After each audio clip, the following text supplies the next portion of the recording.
செய்திகள் தொடர்கின்றன. இழிவாக பேசிய காங்கிரஸ் எம்எல்ஏவின் ஓட்டுநரை கண்டித்து தலைமை மின்துறை ஊழியர்கள் திடீர் வேலை நிறுத்தத்தில் ஈடுபட்டதால் பராமரிப்பு பணிகள் பாதிக்கப்பட்டன. புதுவை உப்பளத்தில் உள்ள தலைமை மின்துறை அலுவலகத்திற்கு மின்துறை கண்காணிப்பு பொறியாளரை சந்திக்க வந்திருந்த காங்கிரஸ் எம்எல்ஏ திரு தேனி ஜெயக்குமார் தனது காரை மின்துறை அலுவலக வளாகத்திற்குள் நிறுத்தியிருந்தார். அப்போது மின்துறை இளநிலை பொறியாளர் ஒருவர் அலுவலக ஜீப்பில் வெளியே செல்ல முயன்றார். அப்போது ஜீப் வெளியே செல்ல முடியாமல் எம்எல்ஏவின் கார் இடையூறாக இருந்ததாக கூறப்படுகிறது. இதனால் எம்எல்ஏவின் கார் டிரைவருக்கும் மின்துறை ஜீப் டிரைவருக்கும் இடையே தகராறு ஏற்பட்டது. அப்போது அங்கு வந்த தேனி ஜெயக்குமார் எம்எல்ஏ தனது டிரைவருக்கு ஆதரவாக பேசியதை கண்டித்து எம்எல்ஏ மற்றும் அவரது ஓட்டுநர் மீது நடவடிக்கை எடுக்க வலியுறுத்தி மின்துறை பொறியாளர்கள் மற்றும் ஊழியர்கள் இன்று திடீர் வேலை நிறுத்தத்தில் ஈடுபட்டனர். காலை முதல் பிற்பகல் வரை தொடர்ந்து வேலைநிறுத்தம் நடைபெற்றதால் அலுவலகம் வெறிச்சோடி காணப்பட்டது. மின் கட்டணம் வசூலிப்பு மற்றும் பராமரிப்பு பணிகள் முற்றிலும் முடங்கியது. செல்லப்பெருமாள்பேட்டை விவேகானந்தா மேல்நிலைப் பள்ளியில் நடைபெற்ற ஆசிரியர் தின விழாவில் மாணவர்களின் பேண்ட் வாத்திய இசை நிகழ்ச்சி நடைபெற்றது. மறைந்த குடியரசுத் தலைவர் டாக்டர் ராதாகிருஷ்ணனின் பிறந்த நாளான செப்டம்பர் 5ஆம் நாள் ஆசிரியர் தின விழாவாக நாடு முழுவதும் கொண்டாடப்பட்டது. அதனையொட்டி செல்லப்பெருமாள்பேட்டை விவேகானந்தா மேல்நிலைப் பள்ளியில் ஆசிரியர் தின விழா பள்ளி தாளாளர் செல்வ கணபதி தலைமையில் கொண்டாடப்பட்டது. விழாவில் புதுச்சேரி பல்கலைக்கழக கல்வியியல் துறை இணை பேராசிரியர் டாக்டர் செல்லமணி, பேராசிரியர் ராஜகோபாலன் ஆகியோர் கலந்து கொண்டு பள்ளி ஆசிரியர்களை மற்றும் விவேகானந்தா கல்வியியல் கல்லூரி விரிவுரையாளர்களை கௌரவிக்கும் வகையில் பொன்னாடை அணிவித்து நினைவு பரிசுகளை வழங்கி பாராட்டினார். விழாவின் சிறப்பு நிகழ்ச்சியாக பள்ளி பேண்ட் வாத்திய குழு மாணவர்களின் இசை நிகழ்ச்சி நடத்தப்பட்டது. பள்ளி துணை முதல்வர் பத்மா, கல்வியியல் கல்லூரி முதல்வர் ஆனந்தி, பள்ளி தலைமை ஆசிரியர் தமிழ்ச்செல்வி உட்பட ஆசிரியர்கள் மற்றும் மாணவர்கள் பலரும் இந்த விழாவில் கலந்து கொண்டனர்.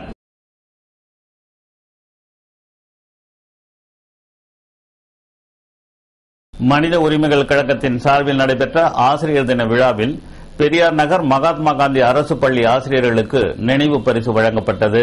மனித உரிமைகள் கழகத்தின் சார்பில் பெரியார் நகர் மகாத்மா காந்தி அரசு நடுநிலைப் பள்ளியில் ஆசிரியர் தின விழா கொண்டாடப்பட்டது. இதனையொட்டி நடைபெற்ற விழாவில் கழகத் தலைவர் வெற்றி வீரமணி, நிறுவனர் சுந்தர், அமைப்பாளர் ஜெகதீசன் ஆகியோர் கலந்து கொண்டு பள்ளி ஆசிரியர்களை கௌரவிக்கும் வகையில் பொன்னாடை அணிவித்து நினைவு பரிசுகளை வழங்கி வாழ்த்தினர். பள்ளி வளாகத்தில் நடைபெற்ற இந்த நிகழ்ச்சியில் கழக செயலாளர் சுகுமாரன், துணைத் தலைவர் கோவிந்தராசு, ஒருங்கிணைப்பாளர் மஞ்சினி, தங்கராசு உட்பட மாணவர்கள் பலரும் இதில் கலந்து கொண்டனர்.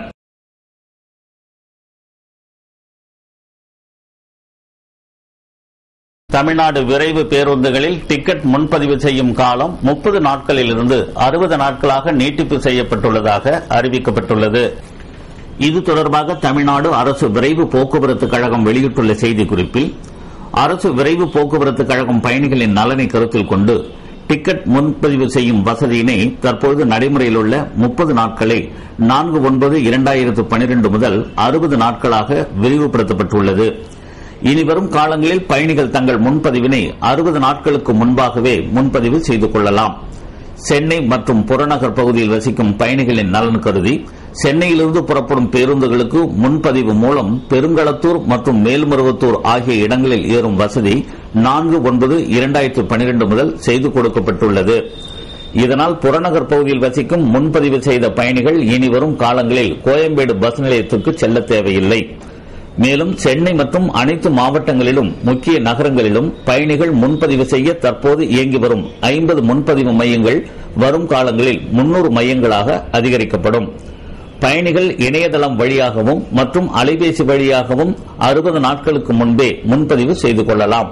இந்த திட்டத்தின் மூலம் அனைத்து தமிழ்நாடு போக்குவரத்து கழக நெடுந்தூர பேருந்துகளுக்கு முன்பதிவு செய்து கொள்ளலாம் என்று கூறப்பட்டுள்ளது. அமிர்தக்காய் என பெயர் பெற்ற பாகற்காய் பல பிணிகளையும் தீர்க்கும் வல்லமை பெற்றது.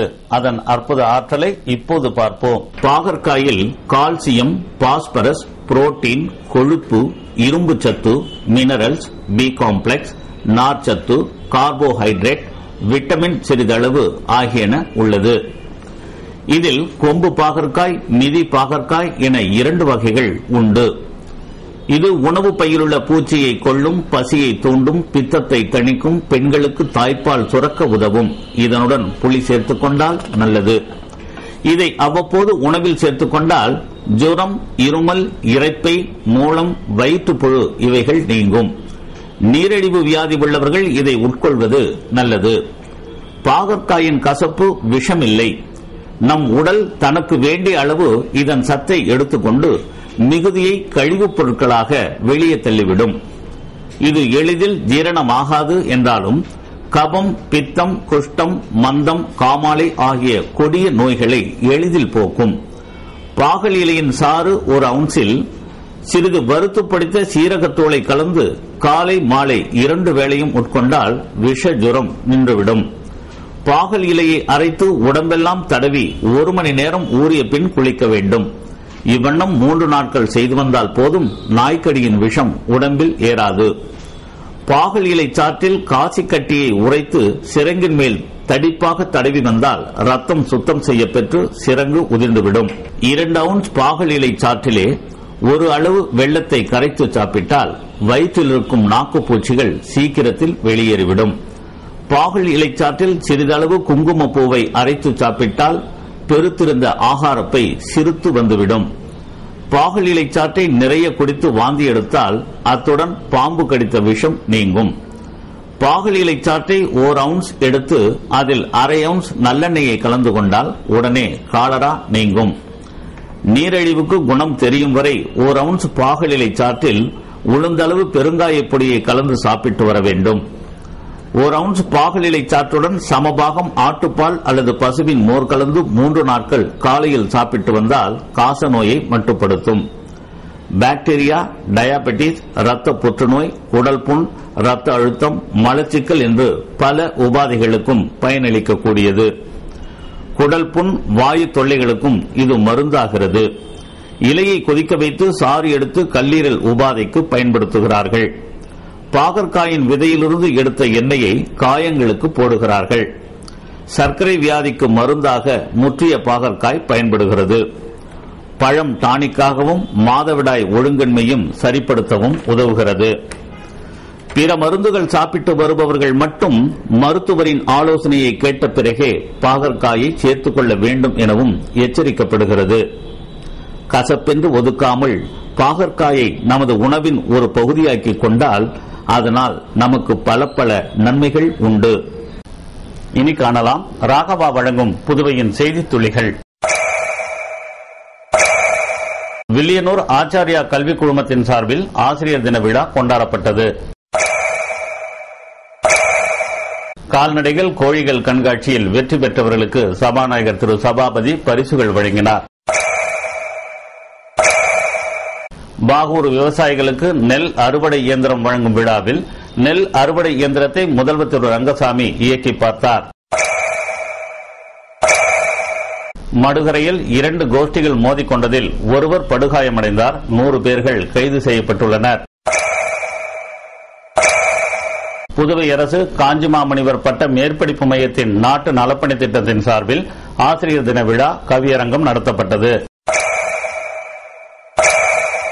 கருவடிக்குப்பம் ஈசிஆரில் புதிதாக அமைக்கப்பட்டுள்ள கரூர் வைஷ்யா வங்கி கிளை நாளை திறக்கப்பட உள்ளது.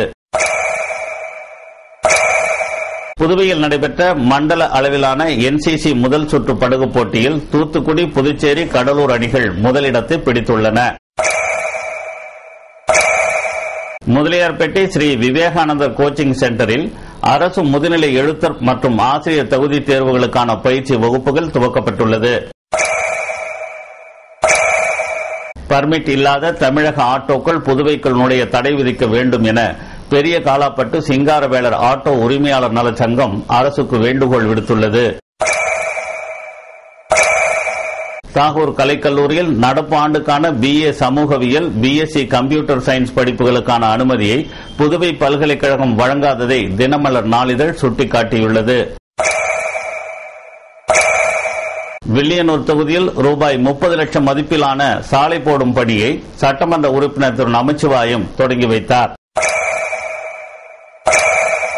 மீண்டும் நமது ராகவாவின் புதுவையின் செய்தி துளிகளை நாளை காண்போம். அந்நிய செலாவணியில் இந்திய ரூபாயின் மதிப்பு. வழங்குவோர்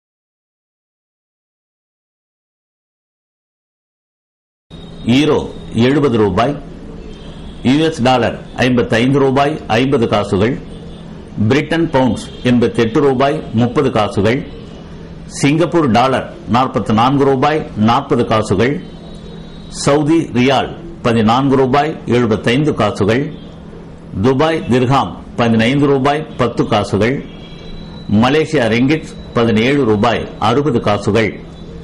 புதுவையில் இன்றைய தங்கம் மற்றும் வெள்ளி விலை விவரம் வழங்குவோர் சிவவள்ளி விலாஸ் ஜுவல்லர்ஸின் golden lotus privilege card. Sivavalli Vilas ஜுவல்லர்ஸ்ல நகை வாங்கும் அனைவருக்கும் ஒரு பிரிவிலேஜ் கார்டு கொடுக்கறாங்க. ஒவ்வொரு முறையும் நீங்க தங்கம் வாங்கும் போது அதுக்கான பாயிண்ட்கள் உங்க பிரிவிலேஜ் கார்டுல வரவு வைக்கப்படும். குறிப்பிட்ட பாயிண்ட் சேர்ந்ததும் தங்க காசு, வைர வளையல், வைர நெக்லஸ்னு பற்பல நிச்சய பரிசுகள் உங்களுக்காக காத்துக்கிட்டு இருக்கு. சிவவள்ளி விலாஸ் ஜுவல்லர்ஸ்ல எப்பயுமே சேதாரம் 0 to 10% மட்டும்தான். இப்போ பிரிவிலேஜ் கார்டு மெம்பர்ஸ்க்கு தங்கம் வாங்கினா தங்கம் பரிசா தராங்க. இப்ப சொல்லுங்க, சிவவள்ளி விலாஸ் ஜுவல்லர்ஸ்ல நகை வாங்குறது தானே புத்திசாலித்தனம்? இன்னைக்கே சிவவள்ளி விலாஸ் ஜுவல்லர்ஸின் golden lotus privilege card member ஆகுங்க. ரிவார்ட் பாயிண்ட் சேர்த்து தங்கம் வெல்லுங்க. சிவவள்ளி விலாஸ் ஜுவல்லர்ஸ், புதுச்சேரி. பாரம்பரியமே பாதுகாப்பானது. தங்கம் கிராமுக்கு ஒரே நாளில் 24 ரூபாய் அதிகரித்து இன்று கிராம் 2984 ரூபாய்க்கும், ஒரு பவுன் தங்கத்தின் விலை 23,872 ரூபாய்க்கும், வெள்ளி 10 கிராம் 640 ரூபாய்க்கும் விற்கப்பட்டன. மீண்டும் முக்கிய செய்திகள். புதுவை பாதாள சாக்கடை திட்டத்தில் தரமற்ற பணிகள் நடைபெறுகின்றன. காங்கிரஸ் தலைவர் ஏவி சுப்பிரமணியம் குற்றச்சாட்டு. புதுவை மொழியியல் பண்பாட்டு நிறுவனத்தில் பயிற்சி முடித்த வெளிநாட்டு மாணவர்கள்.